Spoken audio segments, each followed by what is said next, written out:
Hello, everyone. Welcome to our webinar with Arrows and Fathom, talking about running customer success in HubSpot. Shareil, I already see someone in the chat saying they're here from Washington State. Shareil is also in Washington State near Tacoma, so that's fun. So welcome to the webinar. Thank you, everyone, for joining us. I know we're probably going to have quite a few people trickling in over the next few minutes and probably over the next 45 minutes.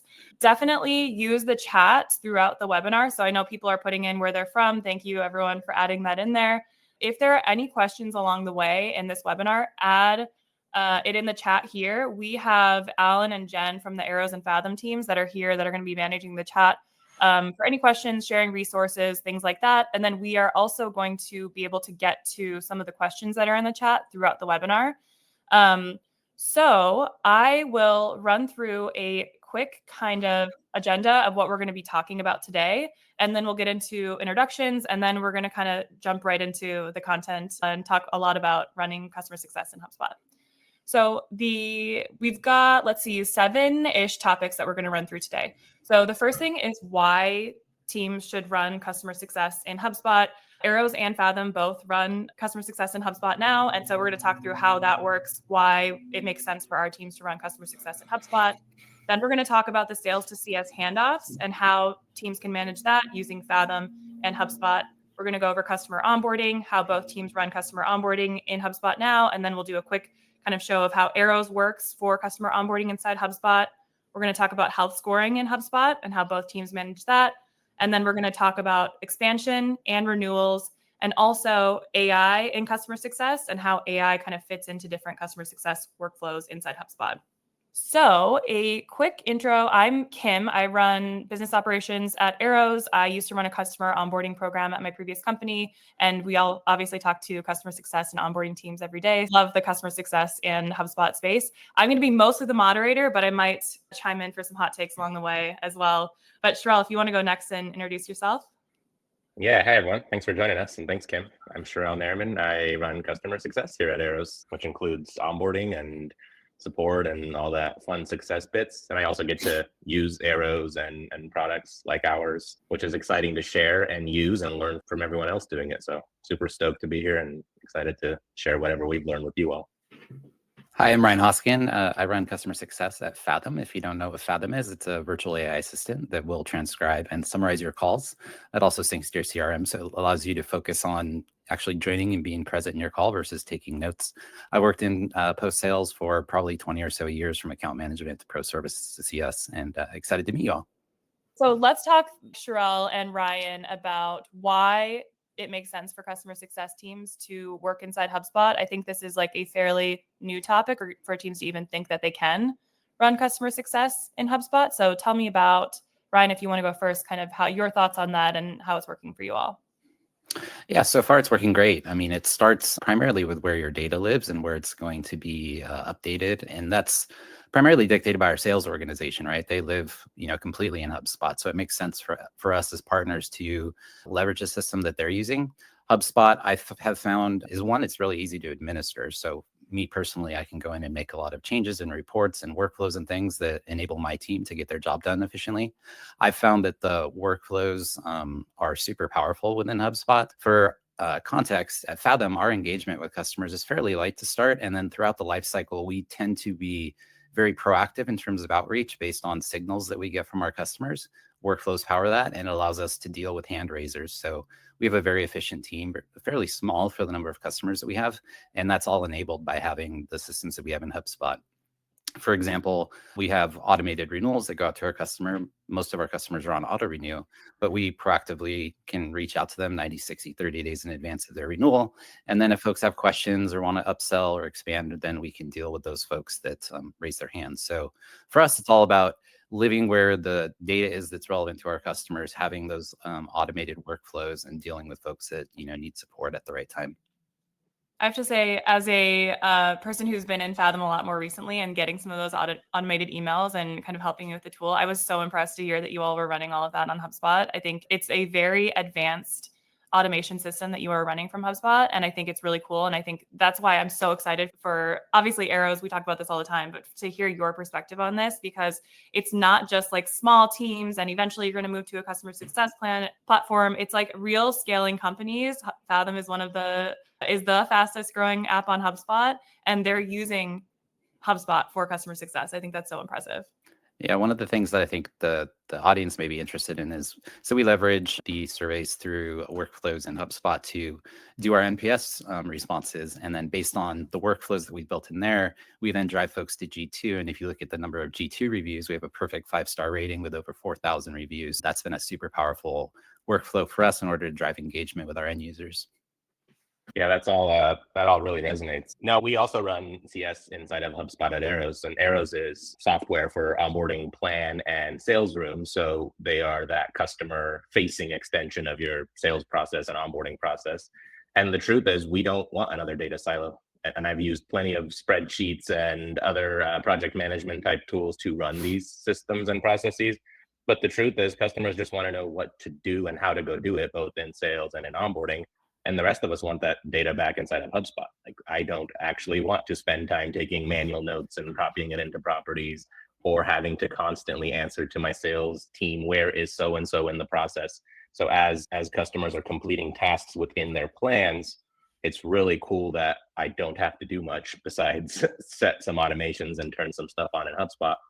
And that sounds like it's easier than it is. There is some complexities in there, and you do have to invest some time and effort into setting up those systems. But when you do, you can really reduce a lot of that manual workload, both on your CS teams, and I think as importantly, for product, for marketing, for sales, for support, and anyone else who really needs access to that information and visibility into those in a much more streamlined way. And ultimately, when that doesn't work, and we'll talk about handoffs and gaps and challenges in there, when that doesn't work well, it's the customer experience that suffers the most. And so when you see challenges like early lifecycle churn and early lifecycle lack of activation, that's probably stemming from bad handoffs, bad systems, bad processes, and running that in one place like HubSpot and powering it with tools like Fathom and Arrows and other apps that have these powerful integrations just makes everyone's life a lot easier. Totally.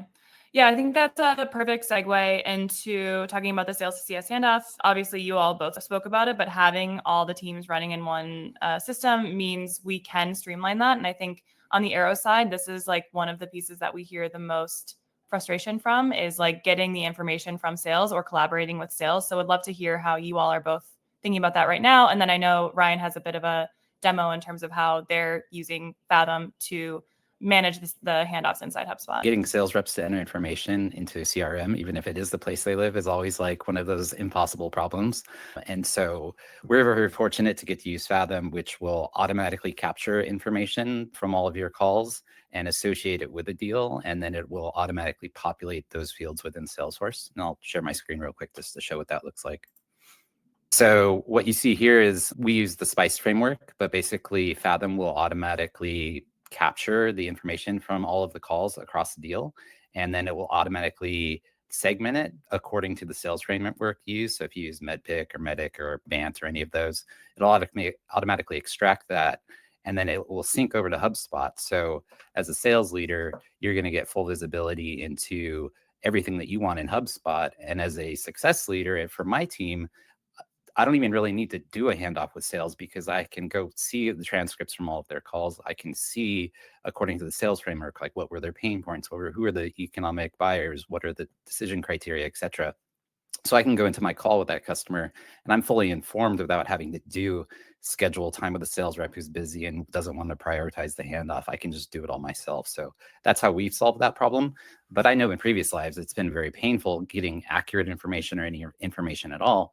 And what that leads to is just poor customer outcomes, because you're just having redundant conversations with your customers. So you're starting off on a bad foot by just asking the same questions that the sales reps have already asked them, because you don't have accurate information going into the call. I kid you not, I had a customer ask me not recently, in a past life, because we're great here and we run CS and HubSpot. In a past life, though, the genuine question after I asked probably the same question they had been asked both in a form, in a sales discovery call, in other parts of the journey, And I came in, in my onboarding bit and said, what are your goals? And they literally stopped me and said, don't you all store this information in a CRM? I've answered this multiple times along the way now. Yeah. And so to your point, it's just not a good customer experience. And the flip side of that, and it's subtle, but the flip side of that is if I have those notes from sales, then it becomes hey, Ryan, I heard these are your goals. And now you instantly feel heard and valued and appreciated. And again, the end game is to get all of these customers activated and using our product. That's what we're all trying to do in our day jobs, right? The faster you can do that, i.e. the less questions you have to ask, the less back and forth that has to happen, the more value that customer is going to get early on, the more likely they are to not churn, and the more likely you are to give yourself a chance to actually grow and renew and expand those accounts, like we're going to talk about a little bit later. So those handoffs, just like I mentioned with not wanting or not having to have sales reps come ask you, where is this customer in the process? If you're doing onboarding calls or CS check-in calls and you have 5, 6, 7 of those a day, back to back in a week, you also don't have time to reach out to your sales rep every single time and ask, what were the notes on this? What was the question on this? So I love that I can quickly go see some notes and some actual call clips from Fathom right there in the deal object. I can actually share my screen and show some of this as well. Or Kim, is this the right time to show some of this bit? Well, I think we're actually getting a couple questions, Ryan, from Fabiola and Caitlin about how you can actually summarize those notes inside HubSpot. And I know it might be a little bit tough to show, but if you could kind of explain how that works and how teams can actually see all of that information inside HubSpot. Yeah, so the way that it works in Fathom is each call will have its own summary, but if you have calls that have contacts associated with the deal, every call associated with that contact will then get associated to that deal. And then we use our AI to summarize based on the sales framework that you use. And then you map individual fields, like what is the decision process? We'll go to a field called decision process within HubSpot. And so same with all the other fields. And you can also create custom fields, and you can customize the AI prompt so that'll answer whatever questions that you want, like what is the likelihood of this deal to close on a scale of 0 to 100, and it'll generate a value that you can then sync to your CRM. That's awesome. Yeah, we were playing with this earlier, and one of the things that I saw too is you can sync over like existing tech stack. So if they are talking about what tools they're currently using, you can sync that over as a property, and then you can basically have those set up in different views inside HubSpot. So once you have the actual data synced to a property in HubSpot, you can set up whatever kind of middle panel view or left side view or wherever you want. So there's a lot of possibilities, and you can really do whatever you want with the data because it's in there.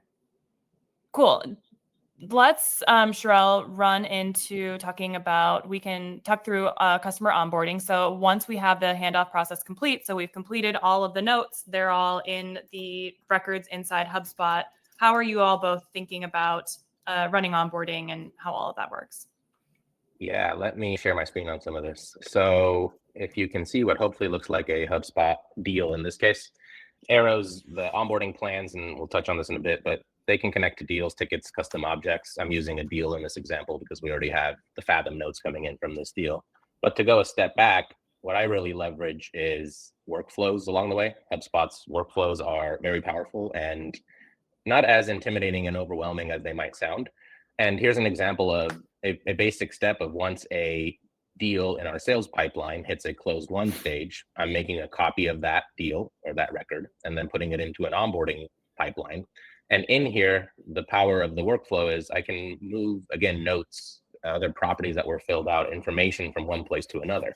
So what I'm having HubSpot actually do is assign that new onboarding record to me, use the original deal name so that I know this is who the customer is, and add the suffix of onboarding to it so that I can separate those deals or those different records in HubSpot. I'm adding it to a onboarding pipeline, in this case, a new onboarding stage where it's kind of like a holding ground for me to go in and do some of my bits. And you can see here, I'm using HubSpot to move some information over from that original sales deal to now my onboarding record.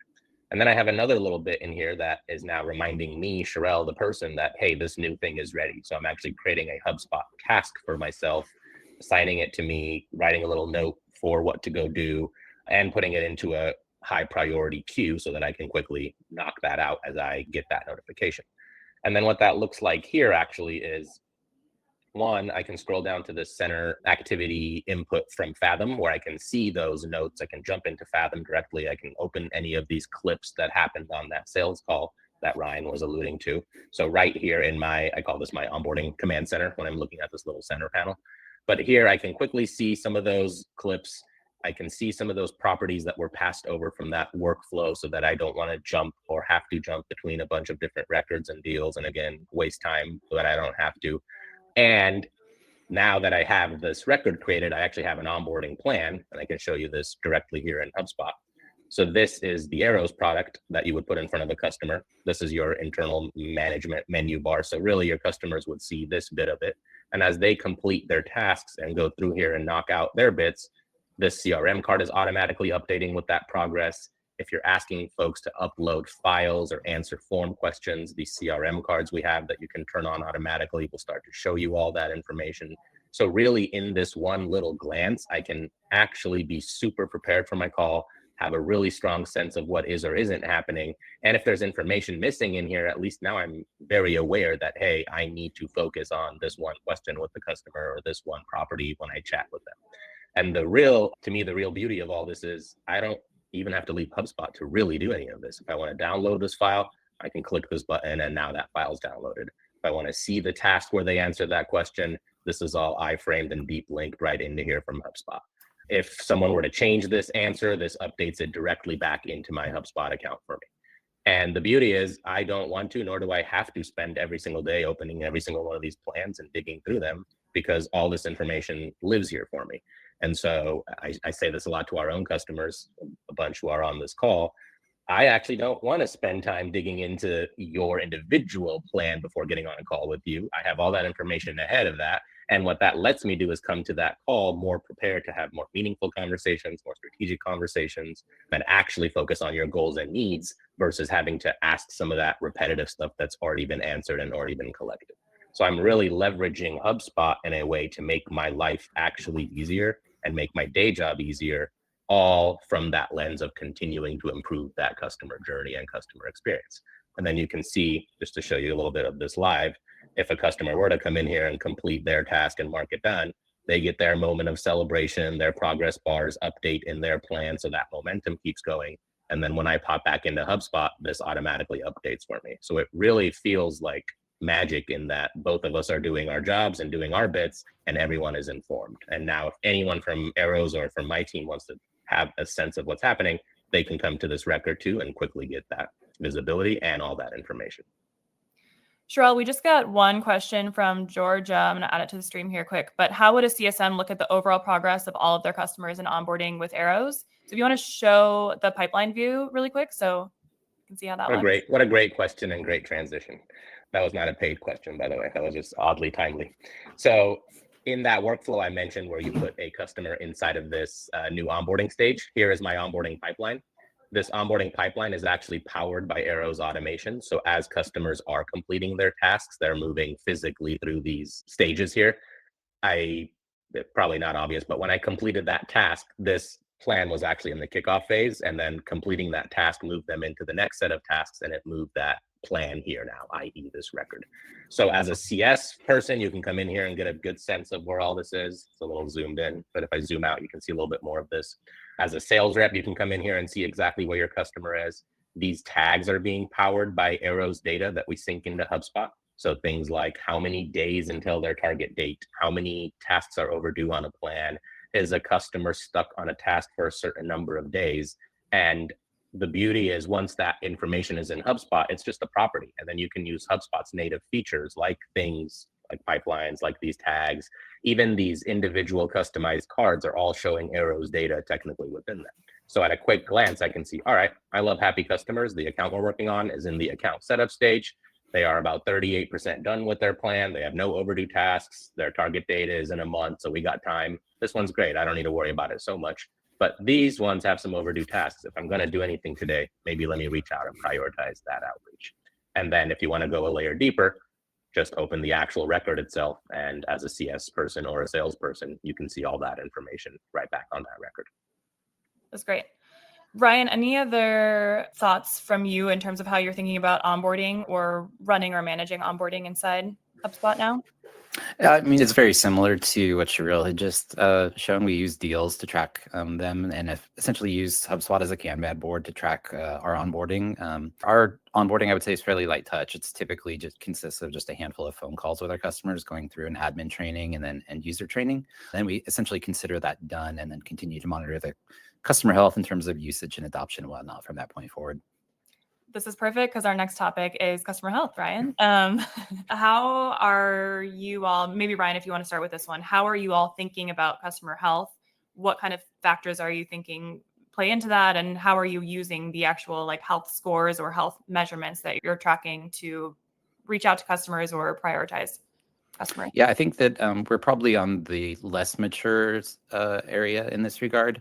Right now, like we're primarily looking at usage of the product. So that's monthly active users, number of users deployed, and things like that. And then so what we do is we just have automated reports that get sent out to the team on a monthly basis in terms of usage adoption. And we'll actually reach out to folks that we think are under deployed. In terms of folks that are, once they hit their user cap, we have automated workflows that will essentially poke the customer to see if they are prone to expand. And that's led to some good upsell opportunities. And that's primarily how we're engaging with customers today.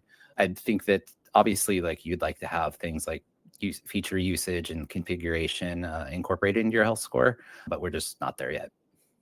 Shareil, I know we have both been kind of working on health scores for Arrows. Shareil honestly manages a lot of it through HubSpot reports, and then exporting that into like spreadsheets, and then like sharing that with our team for kind of like weekly and monthly updates. I will say we are playing with the HubSpot health score tool inside HubSpot. If people haven't checked that out, they launched it right around inbound in September this year. And they do have a full health score tool that is available inside HubSpot, where you can basically add any kind of data about your active customers, and then it can populate health scores. I think what's tough about it that we're learning is like setting up a health score for the first time is not like we kind of know loosely what we want to have factor into our health. Like we know that, we understand that, we've known what a healthy customer is for a long time, but how do you set them up in the right way and set the appropriate weight for different usage metrics? And how do you know that the health score that you're actually setting up is reliable and is giving you accurate data so you know how to action it? I think that is something that I've been learning as like the operations side of things. Is the actual setup is super easy, and it's really cool how it works in HubSpot. And then there's like probably going to be quite a bit of a learning curve for us to say this is something that's reliable, and we know that this is giving us a fairly accurate picture of like a healthy customer or an unhealthy customer. Yeah, a few things I would recommend. One, keep your health score as simple as possible. If you start having like 15 metrics in there, it's like it just becomes noise and is very difficult to action on. The other thing is what I've done here is I had some of our data team do basically a statistical analysis of like which features lead to expansion or which lead to, or lack of adoption lead to churn. And that has influenced like what we focus on in terms of trying to drive adoption during that onboarding phase. Yeah, Shareil and I do a onboarding specific podcast called Onboarding Therapy. Check it out. Shameless plug. But we were talking to Daphne Costa Lopez, who is director of strategic accounts at HubSpot. And she was talking about health scores last week, and just saying like, there's so many teams that are trying to set up health scores without usage data and just going straight off of engagement data. And I think that's a thing that a lot of people using HubSpot's health scores are maybe doing first, because you have engagement data in your CRM by default. That's what the CRM is about. But I would definitely encourage anyone thinking about setting up health scores inside HubSpot, start by syncing product usage data into HubSpot, because you're not going to get a good health score. Like you can't even begin to like test out the reliability of it without getting the product usage data in. That is the only thing that's factoring into our health scores right now inside HubSpot is product usage data. And we've got a few different levers and different things that we're looking at. But you have to start there, because you could have the best, Shareil talks about this all the time, you could have the best CSM sentiment and you could get off of a call and a customer is absolutely loving the product, but if they're not using it, they're not a healthy customer. So the engagement data is great if you're adding it on to an already complete health score, but without having the usage data in there, it's just going to be a false sense of security, I think. Yeah, it's the theme we're talking about, right? Like running CS out of HubSpot, but it's really having information in one place so that you can do everything we're talking about and use it in things like health scoring. And product data is so important in there. We all generally, as CS folks, are helpful and likable people. So your customers are going to tell you that was great. I like talking to you. That was fun. Your team is great. Your product's great. But if they're not using it, they are a churn risk no matter what. And so being able to identify that, and in a way where, again, everyone has access to it. So Kim mentioned I run some stuff in a spreadsheet, which is fine, but it's still a data silo. If I'm out for a week, someone might not be able to see that report. So again, having it back in HubSpot helps everyone have access to it and everyone make informed decisions off of it. And if I'm seeing in the chat, folks are talking about health scores and getting in product data, just start simple is the best advice I can give. It is easy to want to build some complex scoring and want to solve all the world's problems. The reality is the easier or the more basic you start, the more actionable that data or health score actually is. And then from there, you can build on it. The way I've started a few is, find 10 customers that churned, pick a handful of things they didn't do, and figure out, is that worth monitoring? Find a couple of your really good customers or healthy customers and figure out what they are doing and see if you can mimic or pattern that inside of some sort of score or property or calculation. And I think it's intimidating because health scores can get super complex. You can get data scientists involved. You can get a lot of data models going, but start basic and then build on it from there. And what I've always thought about is, how can I more early in the life cycle find risky customers or ones that have a propensity to churn and basically avoid that or help them get back on track.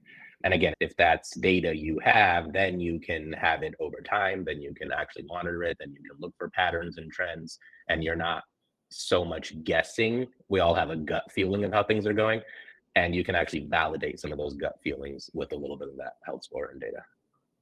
Ryan, when you were talking about health scores, you were saying that you had your data scientists look into what are the features that are causing the most expansion, which is a great segue into our next topic, which is expansion and how you all are thinking about expansion. I think one thing that to preface, this is the hot topic in customer success right now. Everyone or a lot of customer success teams are considering whether their team should have a revenue quota, who should be handling expansion. Should that be going to sales? Should that be going to customer success? So how are you all thinking about that right now? And then we can also get into how that plays into HubSpot. Yeah, so for us, it's in strong collaboration with our sales organization. So we, as the CS org, are entitled to do upsells, but we have basically some guide rails in terms of where we need to escalate to a sales rep. So our parameters are basically, if it's under 25 additional users, if it's not a new team and it doesn't require a new contract, then it's something that we will just handle as part of our typical engagement with customers.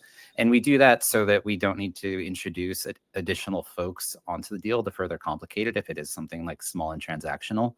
But then if it is large and substantial, then we want to have our sales reps own that.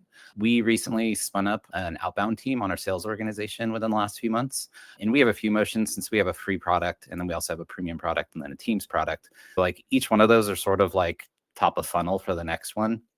So the sales reps are farming our free users where we see like multiple individual user accounts, and then tying that up and trying to get them to move to a team account so that they can see each other's calls and whatnot. Same thing goes for individual premium accounts, moving those to a team account and trying to expand there. CS, I think there's an opportunity for us to continue to drive that and provide leads for our sales organization as we're engaging with customers and just building those relationships. Still early stages for that as well. But the other thing that we're doing is, like I said earlier, we've got automated engagements that reach out to customers like once they reach their user cap. And that has led to like good leads and opportunities for our team to expand those accounts. Cool. Are you mostly using HubSpot workflows to set those up? So like you're setting different triggers up in workflows and then those are sending those emails? Yep, exactly. That's really amazing. That's so cool. I love it.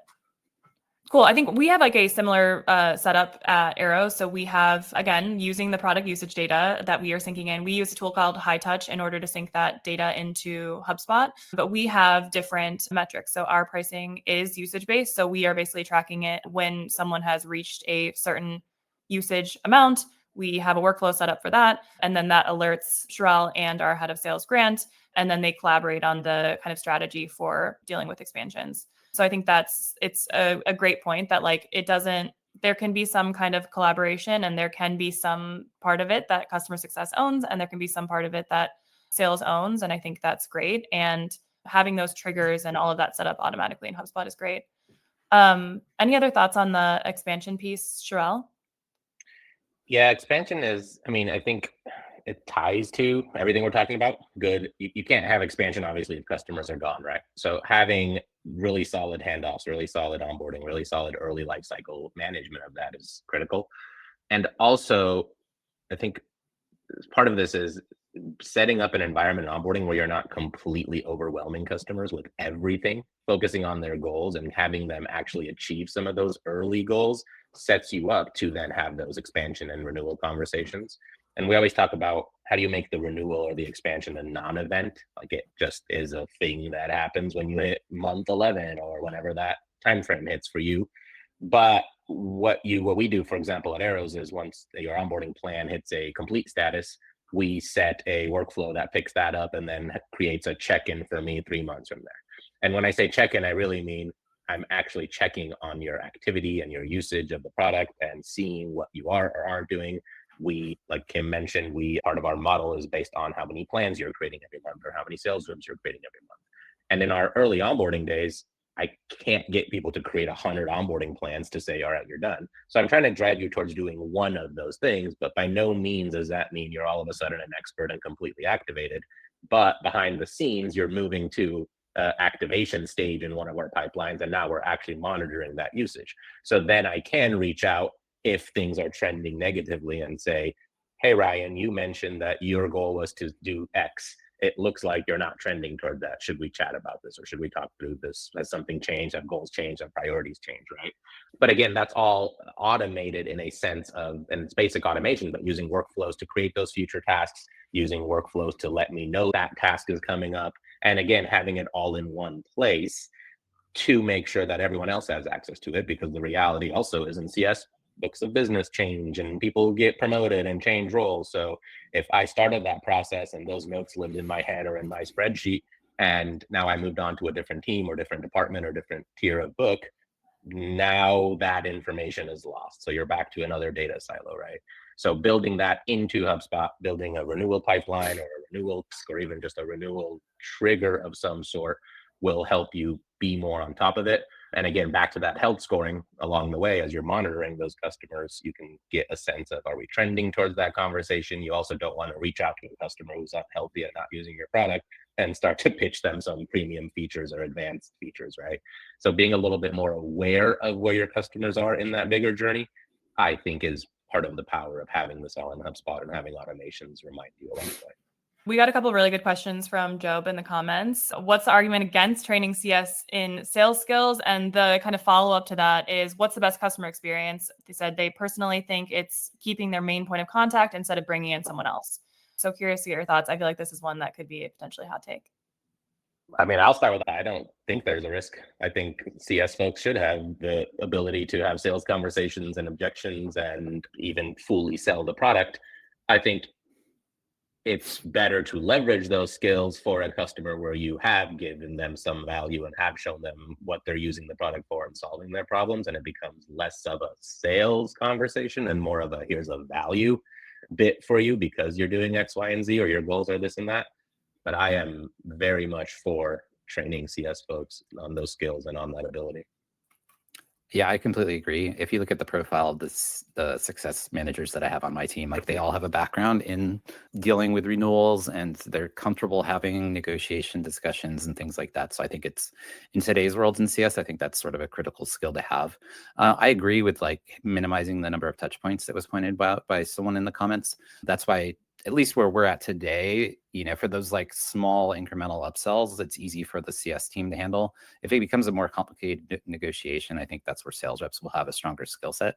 Not opposed to CS doing that as well. And I think that as we continue to move up market, that'll probably be the natural place that we move to. But for where we're at today with our size of customers, it makes sense with our current model. Yeah, I think the other piece of it is, I think everyone should be trained in sales skills. Everyone across the company, you're going to have some kind of conversation like that. And it's important to have those kind of skills. I think for the customer experience, I think that's the exact right way to think about it. And I think the problem becomes when customer success people are so incentivized for upsells and renewals that they're actually taking away from the customer experience. And I think that happens a lot. And so I think it's easy to say like, oh, we want this to stay in customer success. And I think there's some kind of balance. And I think that there's like a lot of teams that still need to find the right balance there of like being strategic and being helpful, and also having a revenue quota that's not like taking over that for their customers. So I don't know what the balance is, but I do think that there is a balance. And I think that we definitely, like, customer success needs to prioritize the customer experience above all else. And obviously the business health too, like it has to add value for the business and make sense.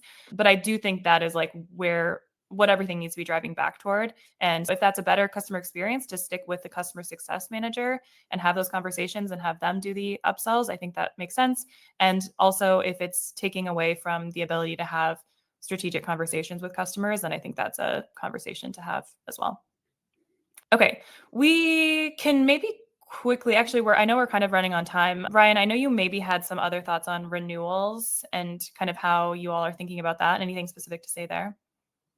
I mean, we just do it extremely efficiently. 99% of our customers are on auto renew. Basically, what we've done is just set up workflows to automate reaching out to them, and then we deal with hand raisers. I find that super efficient because, like in previous slides, I've had a handful of folks actually manually sending out renewal notices and dealing with folks that like ask questions and whatnot. And now it's basically an afterthought. It just sort of happens, and it works really well. Yeah, that's awesome.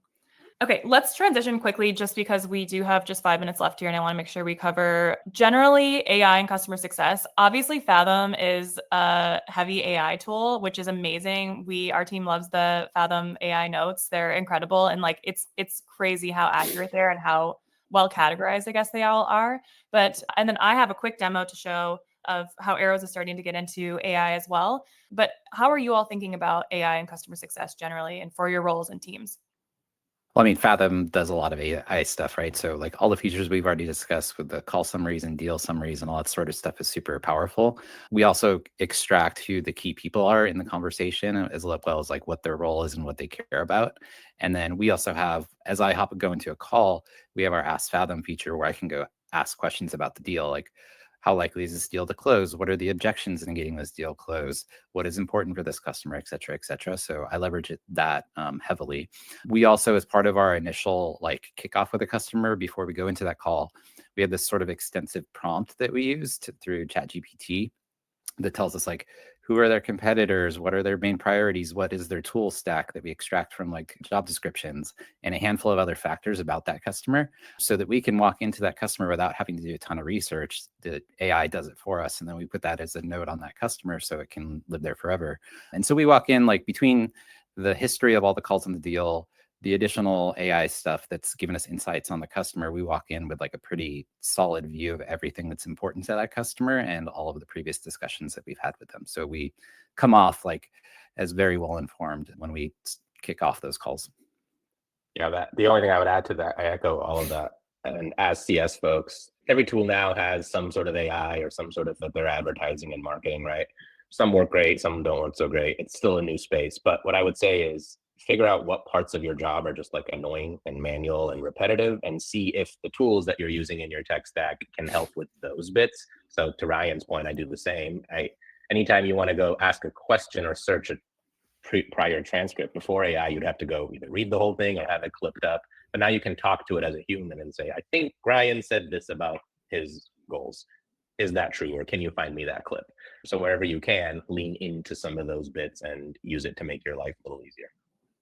Cool. I do want to quickly share something that is brand new to Arrows. This is the first time anyone's seeing this, but this plays into AI and customer success. And to George's question earlier about using Arrows for beyond just onboarding. So we recently launched a new product at Arrows beyond the onboarding plan that Shareil was showing you earlier, which is very much like task-oriented, complete these tasks during the onboarding process. We have a new product called Rooms that is more of a place to hold resources and milestones and things like that. It interacts in the same way with HubSpot. But what's really cool is because we are layering on top of HubSpot, where you have your call recordings from Fathom, you have any notes, you have emails that are coming in. Basically, you can have this room here that you can send to customers, sharing who your customer success team is, the different milestones that maybe you've laid out until their next QBR, any resources, booking next calls with you, all of those things. But because we're syncing that data into HubSpot and Arrows is sitting on top of HubSpot, we can actually get suggestions to update this room automatically based on any emails or notes or call transcripts. So we just did a call for this to kind of get this demo environment set up earlier. I did one with Ryan. And one of the things that we talked about was presenting the ROI analysis to the VP of CS and CFO. And so it's automatically pulling in those suggestions as a milestone with a due date based on what we discussed in that conversation. So you can apply those to the room and it'll automatically update the milestones. So I think this is one kind of version of what's coming in customer success too, is like less of that manual admin work that people are doing and spending so much of their time with day to day, and allowing teams to be more strategic and kind of focusing more on the actual conversations and helping your customer, and the admin work is kind of happening in the background for you already. And yeah, Daniel mentioned sneak peek. This is very early. First time seeing that for anyone.